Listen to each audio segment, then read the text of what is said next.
Union Commission. And today, as usual, we have Dr. John Nkengasong, who is the director of the Africa CDC.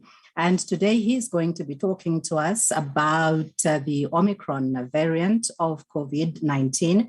And he's going to be giving us updates on what is currently known in the scientific field on which we can try and keep safe season. He's also going to be going into some advice on the fourth wave that is about to hit the continent, or perhaps has already come onto the continent of Africa. So of them are experiencing a more severe wave. Since the last briefing, 9 countries have now joined those countries reporting the fourth wave, and I'll read them. These include the Democratic Republic of Congo, Eswatini, Lesotho, Malawi, Mozambique, Namibia, Nigeria, and Zambia and Zimbabwe. 3 countries are now reporting the fifth wave. They include Algeria, Kenya, and Mauritius. So it means the last time we briefed, 2 countries, that is Kenya and Algeria, are now in their fifth wave. As I said earlier, and I've repeated that, we continue to see these waves come and go, but the very concerning element here is that the fourth wave and potentially the fifth wave is starting just before we go into the holiday season. And that is very concerning to me, and we will discuss that extensively at the end of this conversation. Last year, we saw the wave coming up after the holiday seasons and not before the holiday season. So we should just keep that in mind as we carry on our discussions. In terms of the variants, I will focus mainly on the Omicron. As of today, 22 countries are reporting the presence of the Omicron variant. Now, 6 additional countries have joined that group of countries since the last time we briefed, and I'll read them. They include Burkina Faso, Togo, Egypt, Kenya, Morocco, and Mauritius. So we can see clearly that the Omicron is spreading very quickly. And again, we'll discuss the effect of this going forward. And let's just look at the trends between last week and this week, what we call the epidemiological week 50. If we compare last week and this week, a total of 253,000 new cases have been reported, and that represents an increase of 21%. And the countries that are reporting the highest number of cases include South Africa with 140,000 new cases, Zimbabwe 25,000 new cases, Eswatini 7,000 new cases, Kenya similarly 7,000, and Botswana about 7,000 new cases. So you can see that the bulk of this infection, that is of the 230-something thousand new cases, 53,000 new cases, a bulk of those cases are coming from these countries that I just mentioned. In terms of new deaths, a total of 1,136 new deaths were reported across the continent. And this represents an increase of 14% from last week, which we reported, or we're reporting 976 new death cases. If we now look at the period between the 4 weeks period between November 22nd and December 19, we see the following trend: the 82% average increase of new cases between that period. And if you break it down by region, we have the following observations: about 208% increase in Southern Africa, 95% increase in Central Africa, 68% increase in Western Africa, 54% increase in Eastern Africa, and 5% increase in Northern Africa. The following are the different breakdowns of the most populous countries. South Africa, 231% increase, average increase. Kenya, 215%. DRC, 178%. Nigeria, 146% average increase. Ethiopia, 56% average increase. and Egypt 1% average decrease. If we now look at the new deaths between that same period, we observe a 3% average decrease. So average increase, I beg your pardon, average increase. With the following breakdown, Kenya, 93% average increase, Nigeria, 65% average increase, South Africa, 37% average increase. But we see decreases in Egypt, 9%, Ethiopia, 6% average decrease, and DRC, 3% average decrease over the last 4 weeks. In terms of testing, cumulatively, that is since the start of this pandemic, the continent has conducted about 86 million cases. Last week alone, about 1.8 million cases, tests were conducted. And this represents a 33% average increase in number of tests compared to the previous week. So let us now discuss the vaccine and vaccination situation. As of the 23rd of December, a total of 445.9 million doses of vaccines had been delivered on the continent in 54 member states. Of that number, 324.7 million doses have been administered, and that actually represents a 72.82% percentage uptake of the vaccines.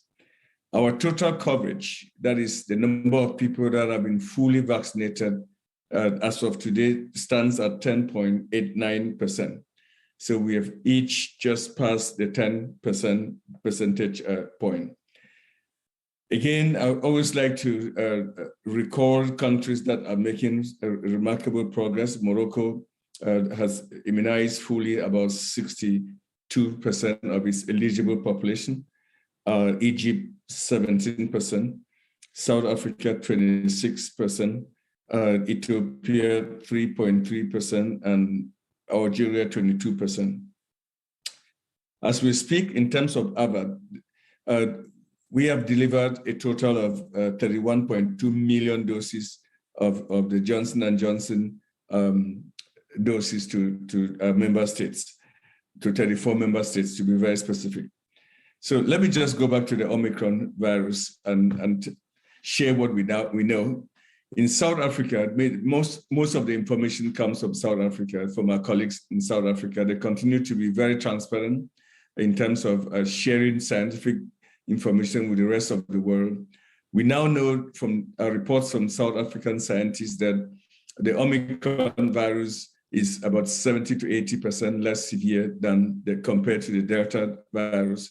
Even though the transmissibility is very high, and we've shared the numbers with you in terms of the new cases that are contributing to the outburst of the fourth wave in South Africa. So that is very encouraging to know that. We also know that from South African colleagues that no one who received the Johnson & Johnson vaccine, which is the backbone of our vaccination program, has died from the Omicron virus. I think that is very encouraging. And we'll continue to stay in touch with our South African colleagues. I just want to put this in context, that this is just data coming from one country. We don't know how, with the increased spread of Omicron across the continent, what the situation will look like.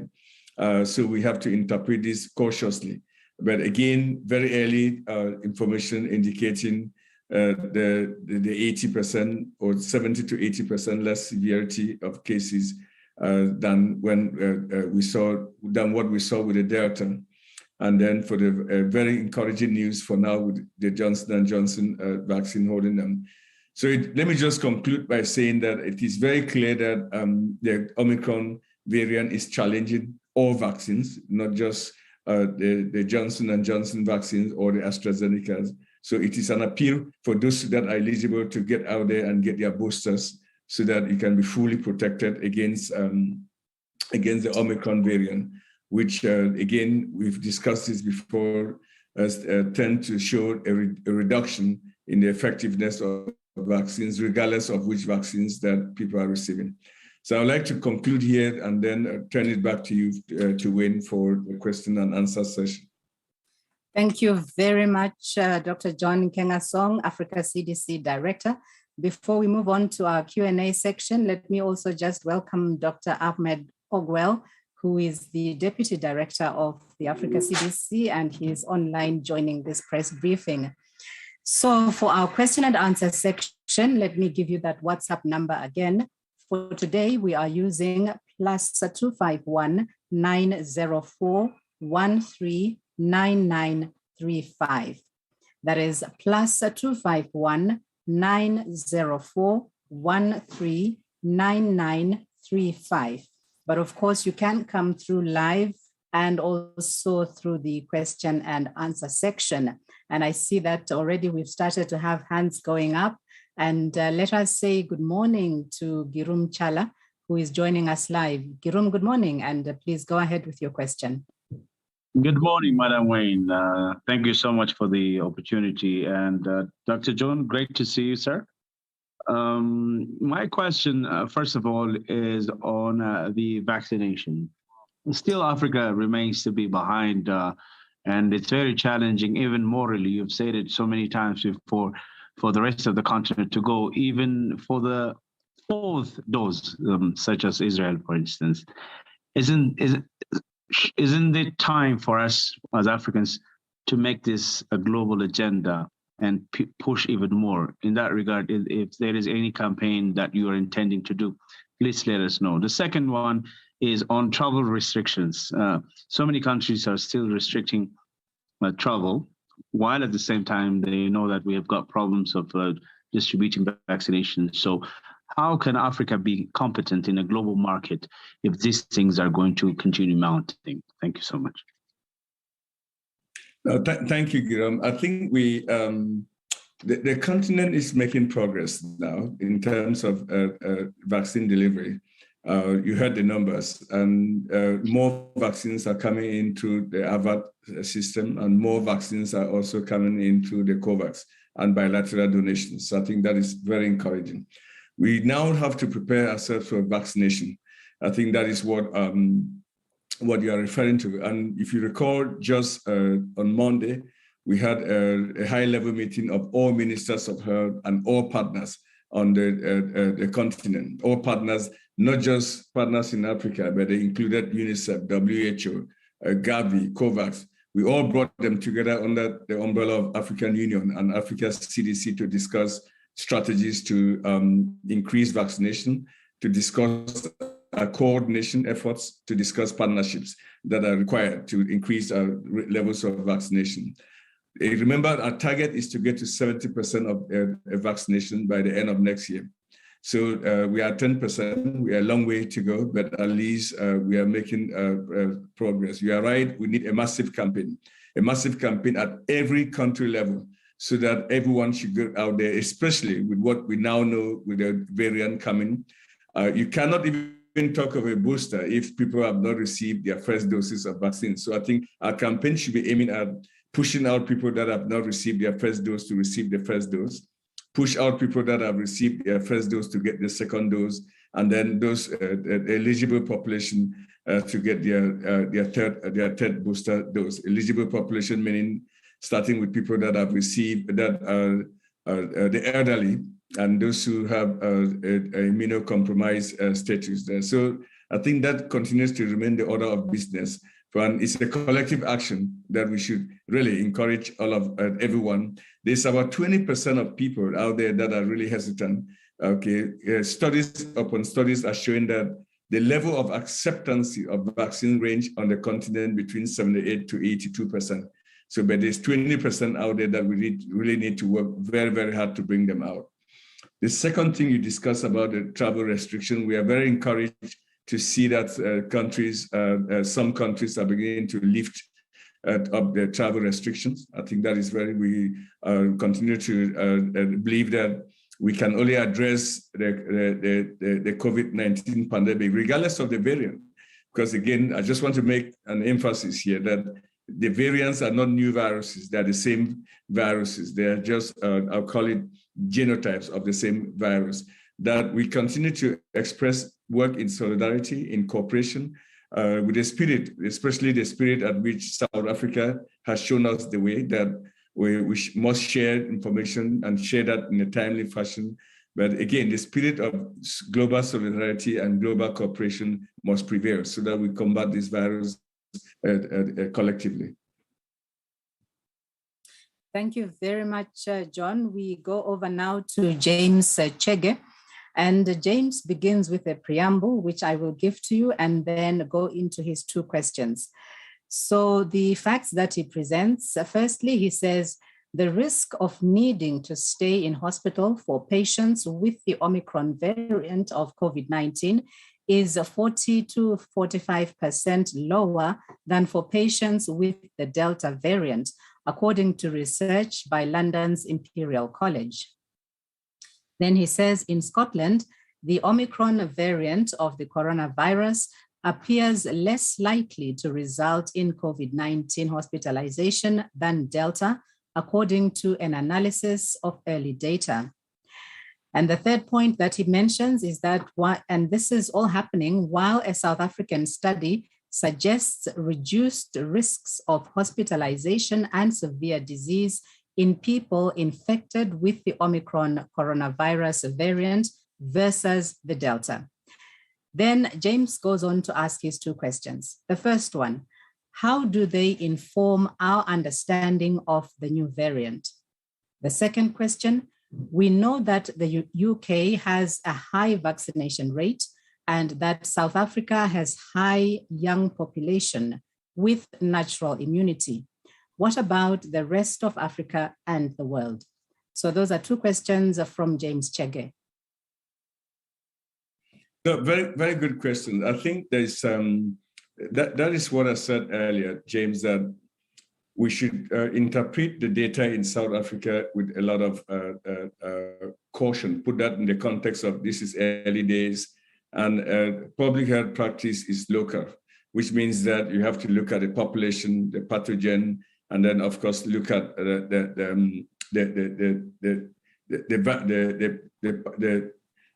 the outcomes and put them in that context. And which you just said, I mean, in South Africa, we are seeing, based on the results that our colleagues are reporting there, about 70 to 80% less severity.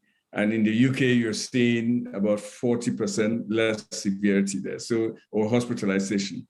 So that speaks also to the fact that the population may actually be playing a role, that South Africa, given the median population, that age of the population, that is probably about 20 years old, is helping, is contributing many to that situation you are seeing. I think that, again, these are early days. Again, I don't want to extrapolate that. We don't want to leave this press conference by extrapolating massively the findings in South Africa across the continent. The Omicron is still being detected in across African countries, and I shared the numbers with you.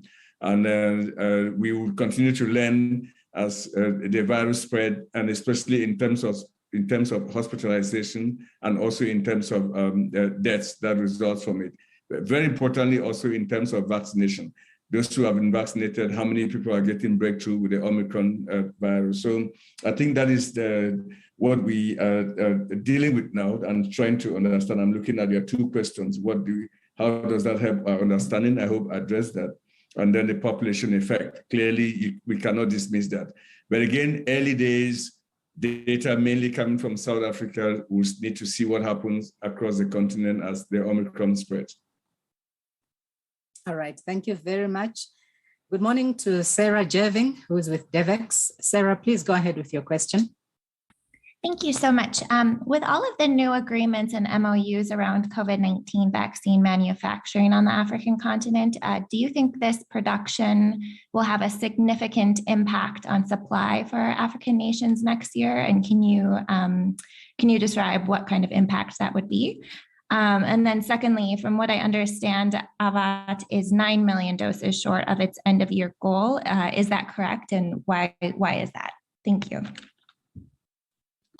So I believe, Sarah, that by the end of next year, we'll begin to see a change in the levels of the availability of vaccines on the continent, not just for vaccines that are produced on the continent, but also the overall supply chain for vaccines on the continent.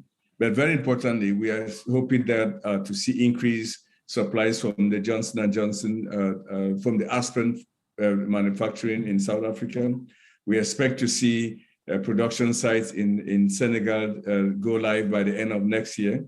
And Egypt. In Egypt, we already heard during the meeting in Kigali that they are producing now about 3.5 million doses of vaccines. That is the fill and finish for the Chinese vaccine. So I expect to see that situation will change by the end of next year. So in terms of the AVAT supplies, that is not my understanding. And we can certainly check that. I mean, but my understanding from our briefing is that I think the supplies that we are receiving from AVAT are on course. I think we've not heard of any delays for that. But again, I can definitely check with Mr. Masiwa, whose role is to ensure and coordinate those deliveries and get back to you hopefully after the new year. But we have not heard anything that is concerning from the Johnson & Johnson supplies. All right, thank you very much. We don't have any open questions for now, but perhaps we need to give colleagues a few minutes to put through their questions.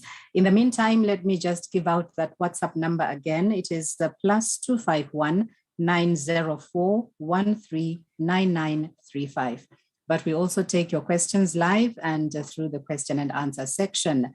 So while we are waiting for more questions to come in, let me just pose one. And it is in terms of the restrictions that we saw across the world. How, now that countries are starting to open up again and allowing people to move, what possible reasons are emerging for having put down such restrictions, especially without any medical evidence to show that Omicron would be worse than Delta? What would have been the explanation behind that? So the explanation behind that, Wayne, is that we look at the mutations that were reported on the Omicron virus. They had all the what I call the dangerous mutations that Delta had, okay? And then in addition to that, many more mutations, in a total of more than 32 different mutations. And that suggested, and those mutations suggested, the key word here is very early on, suggested increased transmissibility, increased ability to escape the immune system, and increased ability to escape from vaccines from people that have been vaccinated. So I think a combination of that created an atmosphere where countries were very, very concerned that as to what would happen. And the reason countries gave in restricting movement was to understand more what the virus was like and to put in place appropriate measures. I think the overall, our position has been that we should really work collectively to have a common approach on how we're dealing with variants, because it is absolutely possible that other variants will emerge similar to the Omicron. And we should have a consistency in patterns of behavior as to how we deal with such emergence of new variants. There will be new variants. The Delta variant emerged around May, right? If you recall, when was that? In India, and now the new variant has emerged. So there is clearly an indication that many more variants will emerge. All right, thank you. We have received 2 questions from Judith, so I'll give you one before coming on to the next one. So Judith is working with the Kenya Broadcasting Corporation in Nairobi. And she says, my question is, in the presentation, Dr. Nkenga Song said that there is need to embark on the booster jab for the vulnerable population in the face of the Omicron variant. But he also said, while answering to Girum Chala, that we need to ensure that more people are vaccinated before beginning to administer the booster jab. Could you kindly clarify on this issue of the booster jab? This is because we know that Africa has the highest number of immunocompromised people who might be in danger if they do not get the booster jab. So let me start with that. So first of all, let me address the compromised population, which is mainly driven by the HIV. So my message to everyone, all member states, and to those who have that immunocompromised state is get out there and get your first dose. Go out there and get, for those who have received their first dose, schedule your second dose, and then ultimately get to your booster. The definition of booster here is that you're receiving a third dose after a full immunization cycle.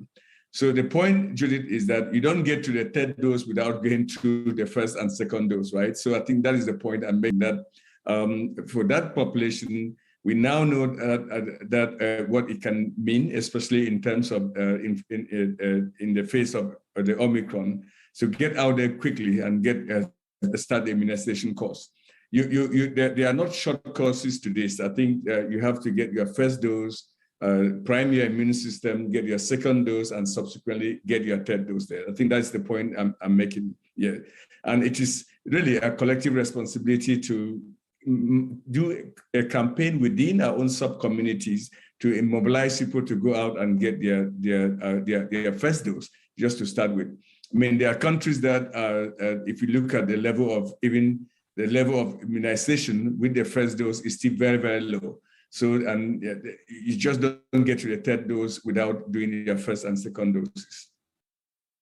All right, thank you, John. We cross over now to Larry Mado, who is with CNN. And Larry says, now that we have a month's worth of data since South Africa first detected the Omicron variant, what can you definitely say to the world about it?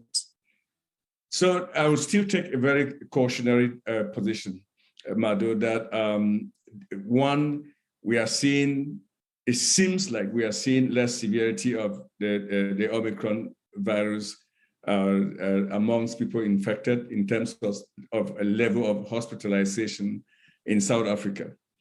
The second caution I'm making here is that let's be careful not to extrapolate what we are seeing in South Africa across the continent or across the world. You just heard from a colleague from the UK telling us numbers in the UK in terms of severity or hospitalization. And I think, if I recall well, she put that at 40%, and South Africa is at 80%. So we still have to gather more data from countries that are seeing more the Omicron variant before we can actually come out with a definitive position. But early indications are suggesting that the virus might actually lead to milder infections compared to the Delta. For one thing, we are sure is that the virus has a severe effect on vaccination program. That is for people that have received even the 2 doses of vaccines, they actually need to go ahead and get the third shot in order to boost up the levels of antibodies. I think those are the only 2 things we can say at this point. Thank you, John. We say hello to Andrew Meldrum, and he's with Associated Press. So Andrew says, what is needed to achieve mass vaccinations? Are African countries prepared to take vaccines to the people and also to have public education campaigns? And finally, does Africa need to consider vaccine mandates? So I think as I said earlier, we had a very successful meeting on Monday to address just that issue. And there are certain things that we must do, and do all of them together. Increase the logistics for delivery from airport to arms. Increase a surge capacity for workforce, that is the nurses, doctors that can immunize. Make sure that vaccines comes with the auxiliaries, the needles, the syringes that are required for vaccination. We also have to make sure that there's good logistics, transportation of vaccines from the airports to the most remote areas there. And we do that collectively. Again, that is why we had a meeting to address 3 things. One was, what do we do collectively in terms of strategies to bring out the population so that they can get the vaccines as they begin to arrive in a very steady manner. Second, how do we coordinate our efforts amongst partners? And thirdly, what kind of partnerships are required for that? The community has to be playing a leadership role in this. Community engagement, community ownership, and community leadership are critical. We've seen this in our own efforts with the Saving Lives and Saving Livelihood initiative, that each time you involve and engage the community early in the planning, you have increased successes. Okay, we've seen that in Sierra Leone, in Sudan, and in Cameroon. So I think we really should learn some lessons from the vaccine mandates. My appeal to the population is, let's not get there. Let's avoid mandates by just showing up and doing the right thing. Okay, the right thing is the social contract that I've called for the continent to engage at individual level and community level. Now, if a government of countries in Africa will invest to acquire vaccines and then make it available to the population, and the population doesn't use the vaccines, then I think we are now pushing the countries to actually begin to consider more and more the need for vaccine mandates. I think, but for now, we still have that window opportunity to actually go out there voluntarily and get vaccines. Vaccines are the most effective public health intervention that we know in the history of infectious diseases, period. It is thanks to these vaccines that all of us, most of us, are alive today. I mean, we've received a whole spectrum of vaccines, including measles, polio, meningitis, a whole host of vaccines that have protected us. So I think I'll just leave that by saying that let's take our own personal responsibility and personal accountability to get ourselves vaccinated so that we protect ourselves, our loved ones, and our communities. All right, thank you. James Chege has come back with another question, and I believe that James is with Reuters. And he says, the Serum Institute of India, the SII, has waived its protection from legal liabilities for any AstraZeneca Oxford COVID-19 shots that it supplies to a global program of refugees. The news comes days after Reuters reported that tens of millions of migrants may be denied COVID-19 vaccines from the vaccine sharing program COVAX because of concerns over who would be liable in the event of harmful side effects.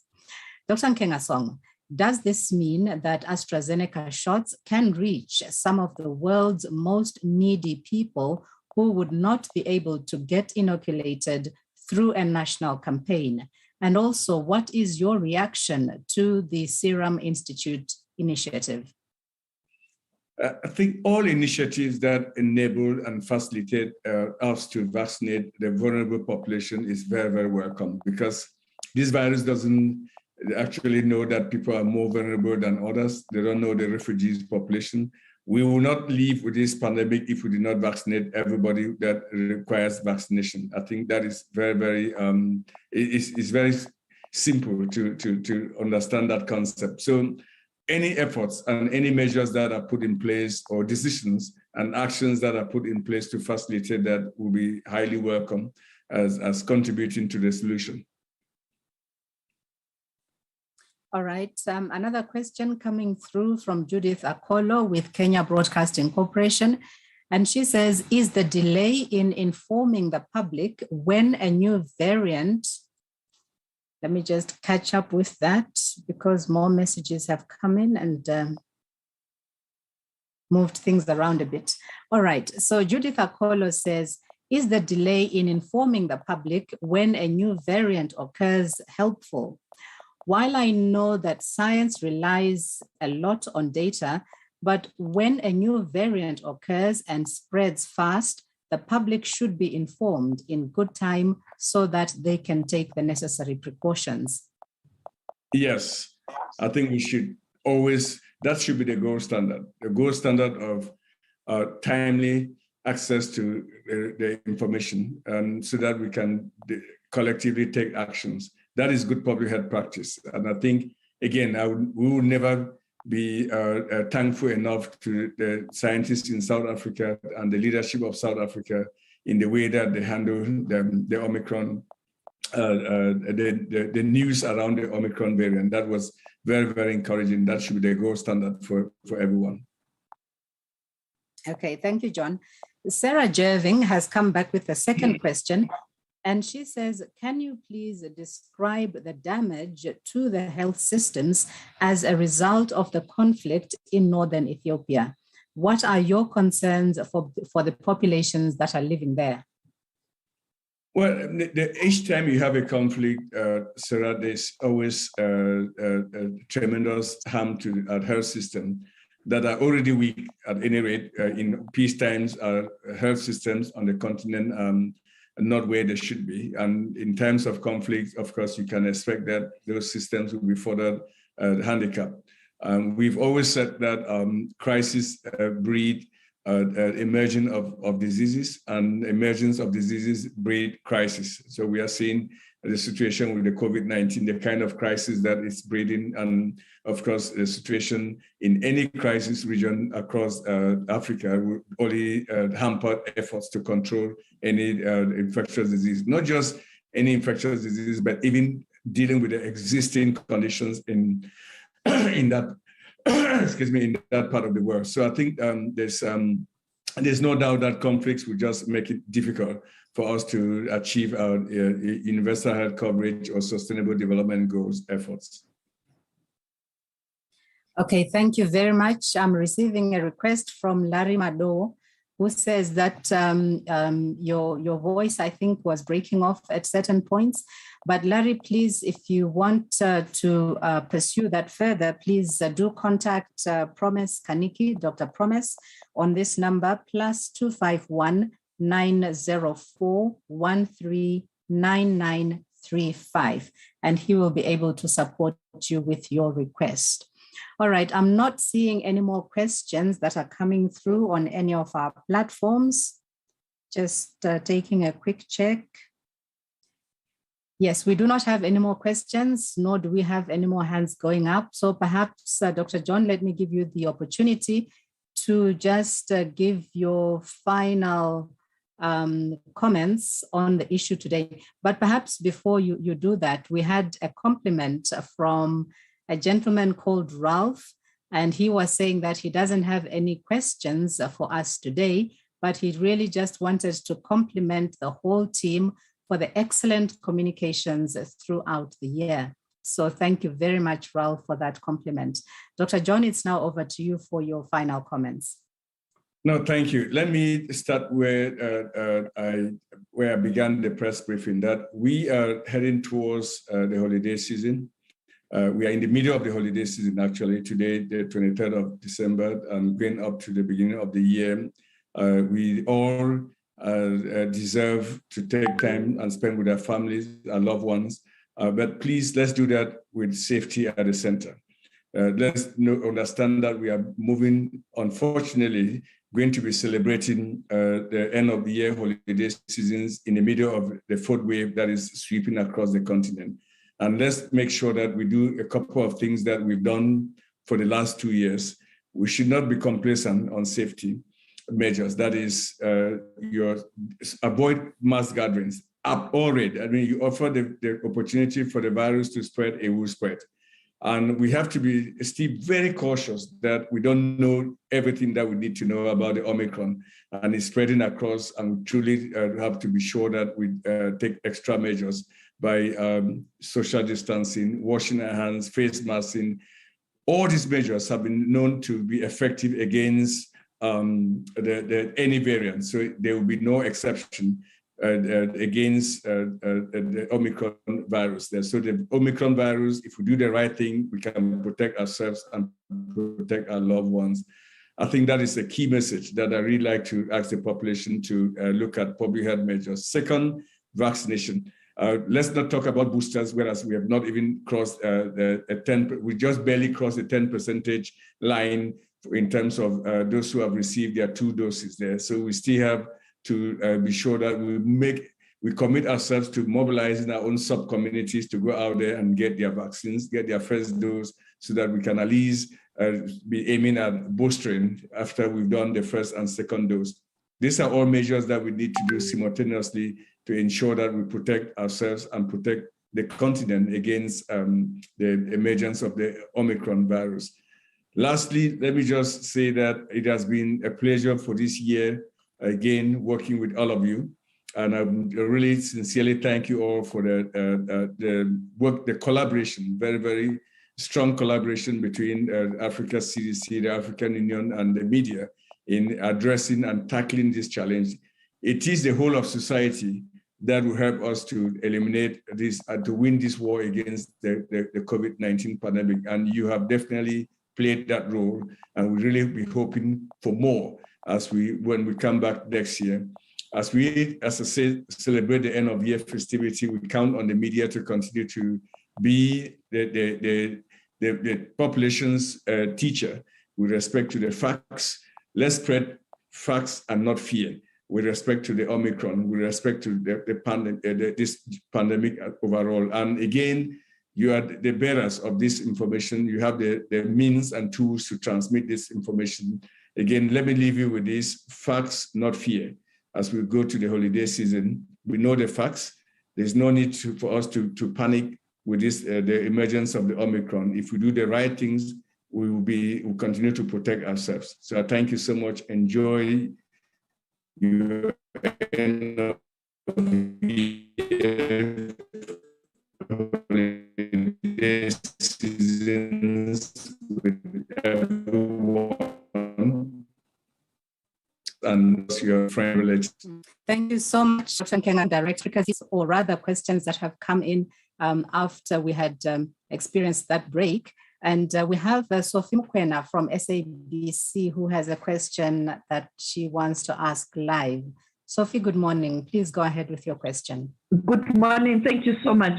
Dr. Nkenga, so next week, China will be observing 2 years on the 31st of December, since they detected the coronavirus. It was on the 31st of December when everybody was in a festivity mood in 2019. 2 years on, much as a continent, we started detecting coronavirus much later, around March, if my memory serves me well. 2 years on, what have we learned as a continent on pandemics, but also on capacity to deal with pandemics? And then the last question, how we are viewed globally.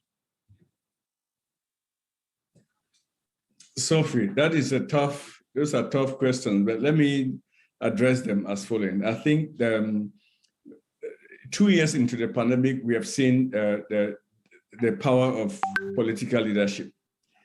And the first year of this pandemic was dealt with strictly public health measures. We had no medical countermeasures.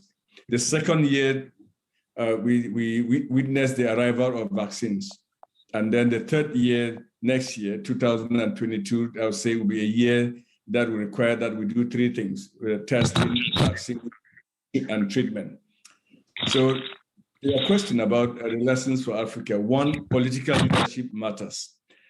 The leadership of the AU, leadership of Chairperson Moussa Faki, leadership of the chair of the African Union at that time, President Cyril Ramaphosa, had been nothing short of being exceptional. And it's thanks to that kind of leadership that about 12 initiatives were orchestrated on the continent. I'll just name some: AVAT, the African Vaccine Acquisition Task Team, the Trusted Travel, the Saving Lives, Saving Livelihood Initiative, the African Union COVID Response Fund, the African Medicine Supply Platform, and I can go on and on, the Pathogen Genomic Network that has enabled us, all of us, to be working as a network, at the PAC initiative. I can really go on and on there. It is only because of such coordinated action that the continent has been able to act as one. The second lesson is really what I call the power of regionalism. This is the first time, at least in my over 30 years career in public health, that I've seen a region like Africa exercise a strong coordination, cooperation, cooperation, and communication, the 4 C's that we enacted in our continental strategy. That clearly has been a very decisive element in our ability to fight this pandemic. We have supplied diagnostics across the continent, all 55 member states. Vaccines are being shipped across with a central coordination with this initiative, the ABAT initiative, and etc. So that is very, very important. The third thing is the important lessons that the continent has learned from other pandemics. South Africa, for example, if you look at the massive testing exercise that took place in South Africa early on, it was truly driven by community healthcare workers. I think that is an area of interest that we need to share with the rest of the world. The important role of a regional body like Africa CDC needs to be highlighted. Okay, we now know that there are countries, the Gulf states are interested in establishing their CDC. Asian states are interested in establishing their own public health agency. Just last week, I was on a call with the leadership of Jordan, the country Jordan. They want to establish because they've all been inspired by what a regional body like Africa CDC can do. So I think that is clear. But there have been limitations. I mean, if we learn lessons, we learn the positive things, but the not so positive things. One is our inability to produce vaccines. I mean, as I've said over and over, we import 99% of our vaccines and manufacture only 1%. That situation needs to be changed. And we've created the Partnership for African Vaccine Manufacturing, which is galvanizing and advocating for that. Diagnostics. We, as a continent, were not producing any diagnostics at the start of this pandemic. Now we know that South Africa, Senegal, and Morocco are now producing COVID-related diagnostics, both PCR and antigen tests. I think that is very positive, okay, going forward. Let me just end by saying that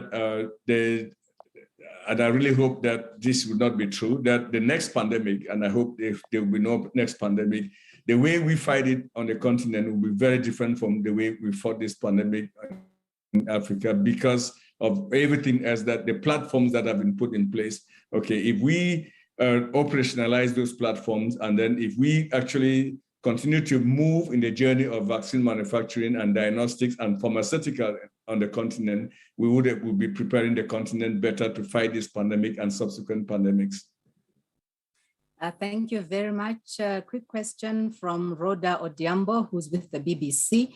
And she says, does the Africa CDC have any information about Eritrea and whether it has begun rolling out COVID-19 vaccines?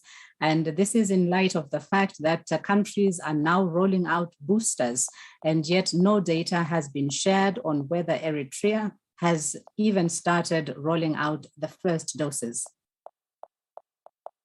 Not as far as we know at this point, but we'll continue to engage, and if we have any updated information, we will be more than happy to share that with everyone. Okay, thank you very much. I think that definitely is our last question for today. So colleagues, thank you so much. As Dr. John has said when he was giving his final comments, we want to thank you very much for engaging with us throughout this year of 2021. And we wish you a very happy, healthy, and blessed holiday season coming up. So join us again in 2022, right at the beginning. But for now, enjoy your holidays. Bye-bye. Bye-bye.